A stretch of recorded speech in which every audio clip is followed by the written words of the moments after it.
Hidden in the crossroads of Mesopotamia, between Babylon to the south and the Hittites to the north, there once thrived a kingdom nearly erased from memory, the Mitanni. They ruled chariots, horses, and diplomacy, yet today, few even know their name. Who were these people? And how did their empire vanish almost without a trace? What if one of history's great powers simply vanished from the map, its capital city lost to time? In the turbulent world of the late Bronze Age, amidst the clash of Egyptian and Hittite titans, just such a power emerged. Around 1500 BCE, in the fertile lands of what is now northern Syria and southeastern Turkey, a new kingdom quietly began its ascent. This was the land of the Mitanni. Their home was a strategic jewel nestled in the Kabur River Valley, a verdant agricultural breadbasket that served as a vital crossroads for the ancient world. To the west lay the ambitious Hittites. To the south, the mighty Egyptian Empire. To the east, the Kassite rulers of Babylonia. The Mitanni were positioned directly on the superhighways of ancient commerce, the arteries that carried tin, copper, lapis lazuli, and timber between civilizations. Control this land, and you control the flow of wealth and power. The Mitanni intended to do just that. But who were these people? The Mitanni were not a single monolithic tribe. The kingdom was built upon a vast and ancient foundation, the Hurrian people, who had inhabited this region for centuries. They were skilled artisans and farmers with a rich culture and a language unrelated to any of their powerful neighbors. Into this established society came a new, smaller group, a warrior elite speaking an Indo-Aryan language, a distant relative of Sanskrit. This was not a conquest in the traditional sense, but a fusion. The incoming Indo-Aryan nobles, known as the Marianu, became the ruling class, bringing with them revolutionary military technology and a new social structure. They adopted the Hurrian gods, customs, and the cuneiform script for their administration, while the Hurrian population formed the backbone of the kingdom. This unique synthesis of a settled indigenous culture and a dynamic mobile elite created a formidable new entity, a kingdom that blended languages and traditions to forge a distinct identity. From a capital city whose very location remains a mystery, a place they called Washukani, the source of good, the Mitanni began to project their influence. Archaeologists have searched for it for over a century, but the heart of their hidden empire is still waiting to be found. From this ghost city, they would build alliances, master the art of diplomacy, and command trade routes, rising to challenge the most dominant empires of their day.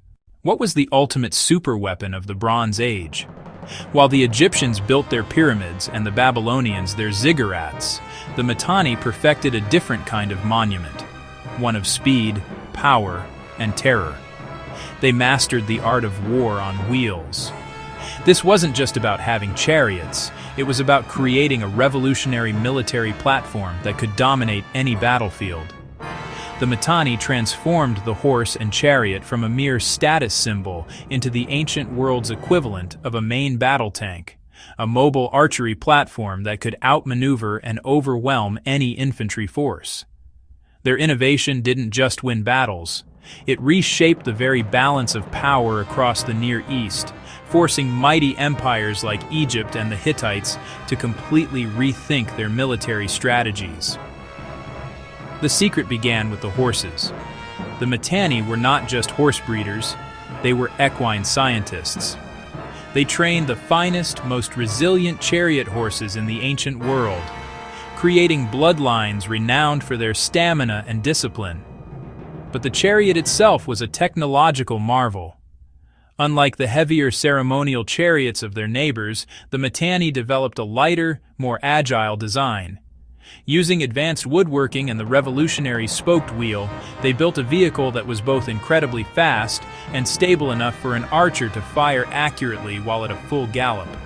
This combination of superior animal and superior machine gave their elite warriors, the Marianu, an unparalleled advantage. And incredibly, they wrote it all down. An ancient Mitanni text, attributed to a master horse trainer named Kikuli, details their groundbreaking methods. It's considered the oldest and most comprehensive manual on horsemanship ever discovered. This wasn't a simple guide, it was a sophisticated, 7-month training regimen. The Kikuli text outlines everything: specialized diets rich in grains to build muscle, acclimatization techniques, and a detailed schedule of interval training to build endurance. It prescribed specific distances for walking, trotting, and cantering, with carefully planned rest days. The horses were washed in warm water, massaged, and even covered in blankets, techniques that sound remarkably modern, focused on sports conditioning and preventing injury. This systematic approach ensured that a Mitanni warhorse entered battle at its absolute physical peak, ready to outlast any opponent. This expertise was the kingdom's most valuable export. The great Egyptian pharaohs, who initially struggled against chariot-wielding invaders, respected the Mitanni's skill so much that they sought it out directly. Through diplomacy and royal marriages, they didn't just import horses, they imported the knowledge itself. Mitanni trainers and Marianu warriors were sent to the Nile Valley, tasked with building and training Egypt's own chariot corps. In a world defined by military might, the Mitanni didn't just hold power, they taught power. But the Mitanni didn't just fight, they negotiated. They married their princesses into Egyptian royalty and formed alliances through letters, gifts, and gold. At their height, they controlled vast territories stretching from the Euphrates River to the Mediterranean coast. They stood as a buffer state between two superpowers, Egypt and the Hittites, balancing power with brilliance. Yet power in the ancient world was fragile. By 1350 BCE, the Mitanni faced betrayal from within and pressure from outside. A struggle for succession weakened the throne. The Hittites invaded, Egypt withdrew its support, and the once mighty Mitanni collapsed, their lands absorbed and their legacy scattered. Their name faded from tablets, replaced by new kings and new empires. No one knows for sure what became of their capital, Washukani. Some archaeologists believe it lies beneath the mounds near Tel Fakhariya in Syria. Others think it's still hidden, waiting beneath centuries of earth and war. The Mitanni's Indo-Aryan words survive faintly in texts, clues to a people who bridged worlds, east and west. So, what becomes of an empire that vanishes? Is it simply erased by the sands of time, a footnote in the grand narrative of history? For the Mitanni, the answer is far more complex. They were never just a forgotten kingdom lost between the great powers of Egypt and the Hittite Empire. For 2 centuries, they were the pivot upon which the entire Near East turned. They were the indispensable link, a vibrant hub of culture, commerce, and power that connected civilizations. This was a society that perfected the art of the possible. They mastered the delicate dance of diplomacy, using royal marriages to forge alliances that reshaped the political landscape, as the Amarna letters so vividly attest. They were masters of innovation, pioneering horse training techniques and chariot warfare that made them a military force to be reckoned with. And they were masters of war, holding their own against the most formidable armies of their day. Then, with a speed that still baffles historians, they disappeared, seemingly without a sound.